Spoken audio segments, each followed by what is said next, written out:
Ang balita at social media. Matapang, walang preno. Mr. President, baka susunod ka sa dinaanan ng tatay mo. Diyan ako takot.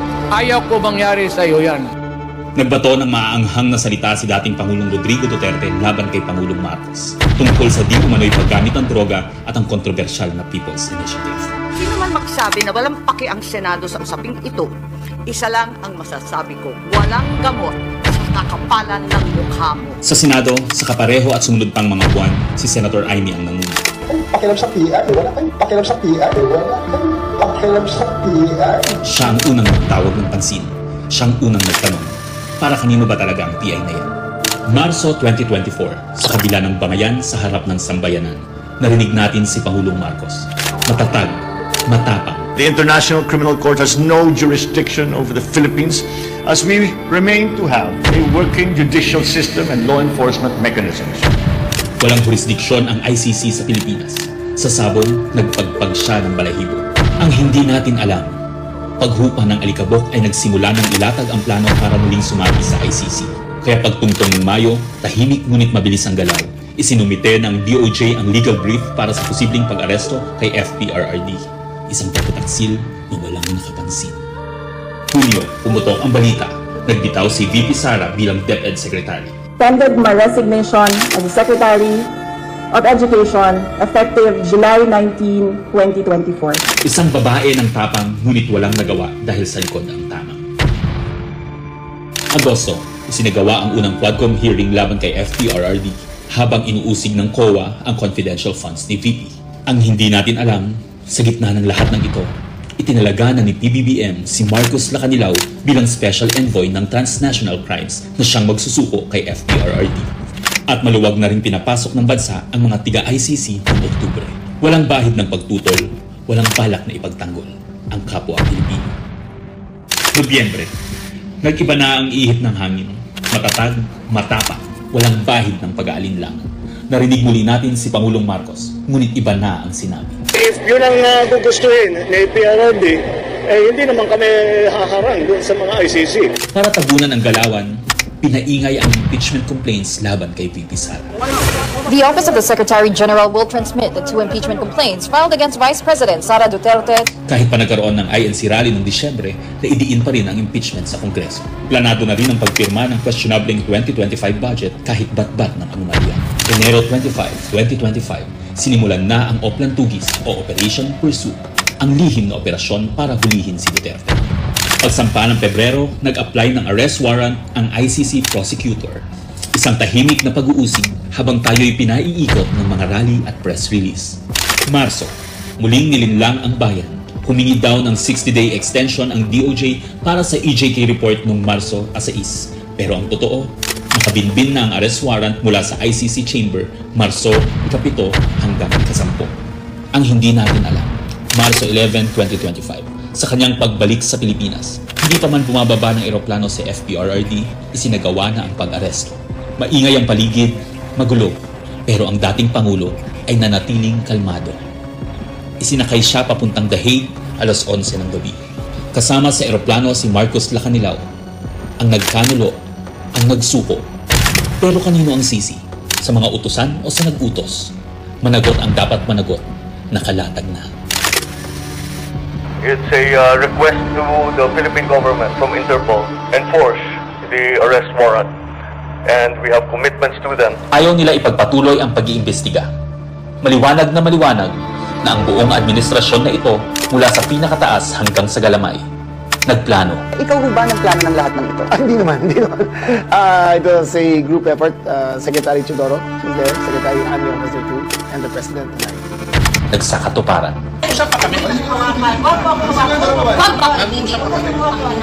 Kayo mga Wag mo hawakan yung nanay ko! Nagkagulo. Tayong magawa.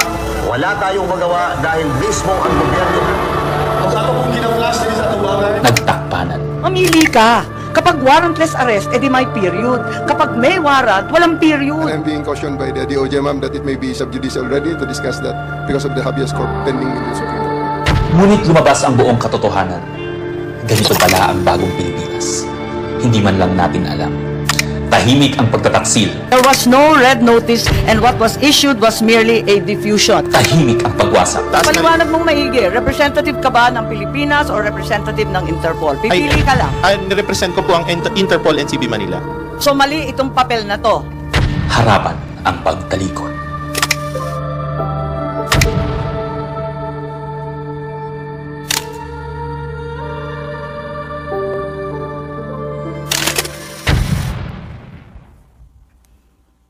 Okay, so that's where we are so far. Mahirap hindian ang sinasabi sa bidyong yan na may isang malawakang plano na may kinalaman sa politika at sa 2028. Yun. Hello. Po. Ma'am, how's your relationship with the President? Nakapag-usap na po kayo? No, I haven't seen him in ages. I'm sure he's not happy about what's happening. I'm certainly miserable about these developments. Sinasabi niyong plano ng gobyerno, pinlano ito, politically motivated. You think PBBM allowed this po? Hindi ko alam. Inako ni SOJ Boying Remulla na siya nag-utos. Ngayon, hindi ko alam kasi sa isang banda, masasabing alter ego ang bawat membro ng kabinete. Sa ibang banda naman, kusang ginawa ni Secretary of Justice. May pinaimbestigahan kayo sa Office of the Ombudsman. So, if-furnish niyo sila ng copy ng findings ninyo, ma'am? Yes, definitely. Papadala natin doon. Dahil, as we know, this is only in aid of legislation at may mga legislation na rin kaming naiisip hinggil sa mga usaping ito. Kailangan i-forward na namin sa iba't ibang korte. Ma'am, itong findings ninyo, official na to, so no more hearings? Hindi ko pa alam. Ang tawag ko nga further findings because I'm not certain that we can close this. There are also allegations that, first of all, several weeks ago, a draft was mooted involving a warrant of arrest of 5 police officers, including Senator Ronald Bato de la Rosa. Of late, there has been a rumor, once again, that the Vice President will, in fact, be issued by the ICC a warrant immediately. So, alam natin na si VP Sara ay nandoon sa listahan. Pero alam ko na nasa ibaba siya, no? Doon sa mga pinangalanan. Ngunit, ilang araw nakalipas, may mga report na siya na ang uunahin. Sorry, where did you get this information, ma'am? Nasusunod si VP Sara na arestuhin? Uso naman ang chismis ngayon. Chismis rin po. Meaning, no credible source, ma'am? Not yet. A few incredible sources, but nevertheless, we have to pay heed. And let me make it clear, I will oppose that warrant with everything I have. Foremost, the administration has said time and time again through the President himself that the ICC has no jurisdiction in the Philippines. Therefore, any warrant of arrest by the ICC cannot be enforced in this country for lack of jurisdiction. It is nothing, that warrant from the ICC, but a mere scrap of paper. Walang bale yun. In addition, there's no basis for the Philippine government to cooperate with the Interpol in enforcing an ICC warrant. The mere fact that a void warrant is transmitted through Interpol does not make it less void, does not make it valid. At ikatlo, as the hearings have established, the circumstances surrounding the investigations of the ICC in this country, the incidents leading to the issuance of these ICC warrants, and the enforcement of such warrants are politically motivated and really are in violation of Article 3 of the Constitution of the Interpol itself, which prohibits the Interpol from participating in any intervention or activity of a political character. Ma'am, sabi niyo, you will do everything para harangin sakaling magkaroon na rin ng arrest warrant laban kay VP Sara. Ano mga action ang gagawin niyo? Wala tayong balak na isuko ang soberanya ng Pilipinas at ibaliwala ang ating husgado. So hindi baka maireklamo kayo ng obstruction of justice just in case? Hindi ko po alam. So ano mga action na gagawin niyo, ma'am, para harangin sakali? Iniisip pa kung anong kailangan gawin dahil tulad nga ng sinabi ko, haka-haka pa lamang ito. Ngunit sa nakita natin sa mga nakaraang 2 taon, itong mga haka-haka, duda, suspetsa, madalas nagiging totoo. So may mga preparation na rin si VP Sara dyan sa chismis na natanggap niyo, ma'am? Marahil po. Pero yung warrant na paparating para kay Senator Bato and other former police officials, credible na po yung source nyo dun, ma'am? Parang, kasi maliwanag yung listahan, pero andun siya sa sumunod na listahan ng ICC, di ba? Andun siya sa warrant, kaya't inaakala namin na yun na ang susunod. Pero hanggang ngayon, wala naman inilalabas at nagbago ang ihip ng hangin at ang balita ay si BP Sara. Ma'am, kanina nabanggit niyo po kanina na part ng diversionary tactic yung paglabas ng issue ng supposed paid trolls ng Chinese Embassy in Manila. Are you now saying that Senator Tolentino and the yung committee niya po were used po for this propaganda by the administration? Ay hindi ko naman gawain bumatikos ng kapwa senador, pero ang alam ko may utos talaga sa admin media na i-divert at mag-squid tactics ng bonggang-bongga, i-divert sa iba't ibang balita, tulad ng mga sagupaan, yung fake news nga na tinake over na, yung kung ano-anong mga isla at islet, tapos yung balita ng 20 pesos rice, sinabay-sabay para ilayo sa tunay na problema. But as a sitting senator po, hindi kayo nababahala if there's some truth to it na although it's a widespread speculation na even before pa na gumagamit yung China ng machinery, ng propaganda machinery regarding sa WPS. Naku naman, sigurado tayong meron. Walang pagkakaila, walang duda na meron silang makinarya para dyan. Meron din ang mga Amerikano, meron din yung iba't ibang mga malalaking bansa. Marami talagang nakikialam. Next time po. Ma'am, how do you feel about people saying na hindi maganda na kayo po kinampihan nyo yung mga Dutertes, yung kalaban ng kapatid nyo, more than dun sa kadugo nyo po si President Marcos? How do you feel about that? Masamang-masama ang loob ko, ngunit ang akin lamang, kailanman hindi kami nag-away ng aking kapatid. Yung mga amuyong sa palasyo, yung mga nariyan, yung mga lulong, ayun, sila po ang ating kaaway. At hindi ko naman kinakampihan ang isang panig laban sa isa. Ang pinapanigan ko lamang ay ang soberanya ng Pilipinas na isinusuko natin. Nakakahiya naman itong ginagawa natin na. Ma'am, sino daw yung lulong? Abangan po ninyo. Abangan po ninyo. Pero ma'am, hindi ba in a way parang baka ma-destabilize yung leadership mismo ng kapatid nyo dito sa mga nagiging findings at mga statements nyo against people around him? Hindi ko linalabanan ng sinuman, binabasa ko lang ang lumabas sa katibayan mula sa hearing. Wala akong magagawa kung litaw ng litaw ang katotohanan. So, okay lang kung medyo makadestabilize ito sa leadership ni Wala tayong PBBM. pagnanais mag-destabilize sa Pilipinas. Marami na tayong problema. Ngunit ang katotohanan ay kinakailangan mangibabaw sa lahat. Alas na lang po. Ma'am, may balita na parang may intention na ang manalo ay mga pro-China and then kapag nanalo, ipapa-repeal yung batas about yung maritime zone law. Wala akong alam kung tungkol dyan. Ako ay tanging pro-Pilipino. Ipaglalaban ko ang ating bansa tulad ng ginawa ng tatay ko sa sinuman at anumang dambuhalang kapangyarihan. Sen, good morning.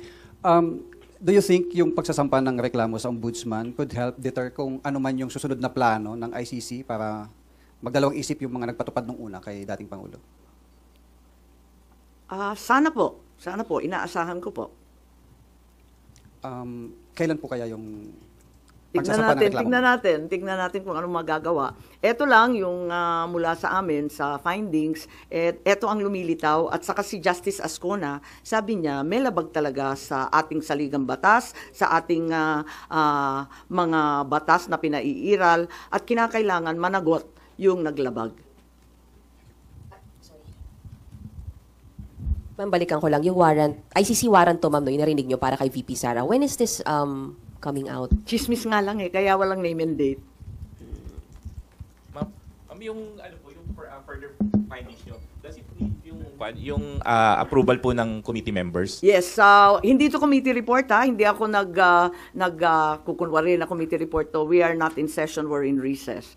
So, wala pa talagang committee report na masasabi. Kaya lang, sa daming nagtatanong, sa marami na nagsubaybay sa oras-oras na hearing, pakiramdam ko, obligado ako magsaad ng findings along the way. Kasi nga hindi matapos-tapos at hinahadlangan ng todo-todo.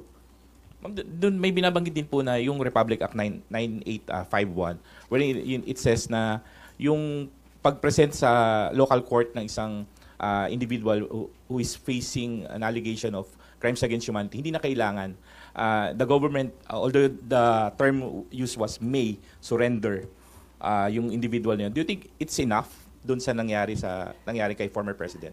Sa bagay na yan, sa palagay ko, ang Senado kasama ng Kongreso maaring magbago ng batas at liwanagan yung Article 17 noong 9851 kasi hindi maliwanag doon, parang natanggal sa proseso ng pagpipinal. Nakita ko yun, maliwanag yung surrender, maliwanag yung alin yung extradition.